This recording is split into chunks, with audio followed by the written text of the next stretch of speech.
Hello and welcome. To all the students of Europe Hotel School, it's great to have you with me on your online learning journey. I'm here to guide you, drawing on my experience in modern hospitality operations to help get you ready for your career. And today, we are diving into a topic that is absolutely critical: how to confidently and professionally manage medical emergencies. Handling a medical emergency is truly one of the highest responsibilities in hospitality. It's a moment that completely transforms your role. One second, you're an expert in guest comfort, and the next, you are the central coordinator in a life-or-death crisis. It's incredibly demanding, but it's an absolutely essential part of ensuring true guest safety. So, how do we master this? We're going to walk through 5 key stages. First, we'll really dig into the gravity of your new role. Then, we'll cover how to master those first few critical moments, coordinate with the pros, manage everything after the incident, and finally, how to turn these tough experiences into real professional excellence. Okay, first up, let's explore that fundamental shift in responsibility, the one that happens the very second an emergency begins. This is all about going from service to support. Think about it. Medical emergencies don't make appointments. They happen suddenly. It could be a guest walking up to your desk in distress, a frantic call from a room, or even someone collapsing right there in the lobby. In that instant, you're not just a receptionist anymore. You become the first and most crucial link in a chain of survival. All right, let's really focus on these first critical moments. The actions you take right here, in the very beginning, are absolutely pivotal. They can literally change the outcome of the entire situation. And this right here is why it's so important. Composure isn't just a nice personality trait, it's a functional necessity. Panic? That just leads to chaos, delays, and dangerous mistakes. But composure? Well, that creates an environment where clear, efficient, life-saving action is actually possible. It's the bedrock of everything that follows. And that's because, in that moment, you are the stabilizing force.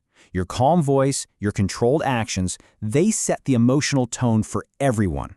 For other staff, for bystanders who are starting to panic, you create the stability that's needed for everyone to function effectively. So, what do? You have to act with precision. Your first moves are internal. You activate your hotel's emergency plan. You get security or a first aider on the line. And you have to be specific. Saying a guest is unconscious in the lobby near the main entrance is a world away from someone collapsed somewhere. That kind of clarity saves precious seconds. This brings us to a huge decision point. When do you make that call for outside help? The answer is simple. For serious signs, you do it immediately. We're talking difficulty breathing, chest pain, major bleeding, or loss of consciousness. You do not wait for a manager's permission. In these situations, time is the single most valuable resource you have. And making that call leads us right into our third section: how you actually engage with and support the professional medical responders who are now on their way. When you're on that call, clarity is everything. Give the full address and, just as important, the best entrance for the paramedics to use. Describe what you see, not what you think is happening. And listen very carefully to the operator's questions. They're trained to get exactly the info their teams need to save a life. Now, while you're waiting for help, your role shifts again. You become the scene manager. That means politely but firmly asking bystanders to step back and give everyone some space. It means keeping things as orderly as possible. And if the guest is conscious, it means offering calm, steady reassurance. The moment the paramedics arrive, the responsibility for care officially transfers to them. Your job is to make that transition, that handover, completely seamless. Give them a quick, factual summary of what happened and what you've done. Guide them to the person, make sure an elevator is held, and keep the path clear.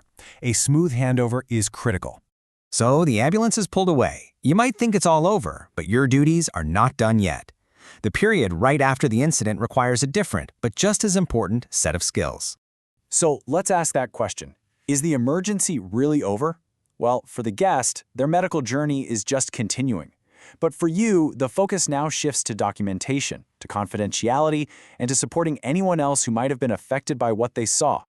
That incident report you need to write, it is a vital, legal, and operational document. It has to be purely factual. Stick to exactly what you saw and what you did. Record the timeline precisely. Note your observations like the guest appeared pale, not your medical opinions, like I think they had a heart attack. This accuracy protects you and it protects the hotel. Now, this is a delicate balance. You might have family members or other guests who are understandably distressed. You absolutely should show empathy, offer them a quiet place to sit, maybe a glass of water, but you have to do all of that while strictly protecting the privacy of the person involved. Professionalism and discretion are everything here. All right, on to our final section. These incredibly difficult experiences, they aren't just crises to get through. They are actually profound opportunities for you to grow as a professional and to make your entire hotel's response system even stronger. Every single incident should be a catalyst for improvement. You need to conduct a post-incident review as a team. What worked well? Where were there delays? Running regular training and drills based on what you learned from real events is what builds a team's confidence and turns hesitation into instinct. True readiness, when you boil it all down, really rests on 3 pillars. First, procedural knowledge, knowing what to do. Second, environmental awareness, knowing where the first aid kits and defibrillators are. And third, team collaboration, knowing exactly who to call and how to work together seamlessly. That's what turns potential chaos into a coordinated response. You know, when you successfully navigate a crisis like this, it does something profound for your professional confidence. It gives you a much deeper understanding of your role.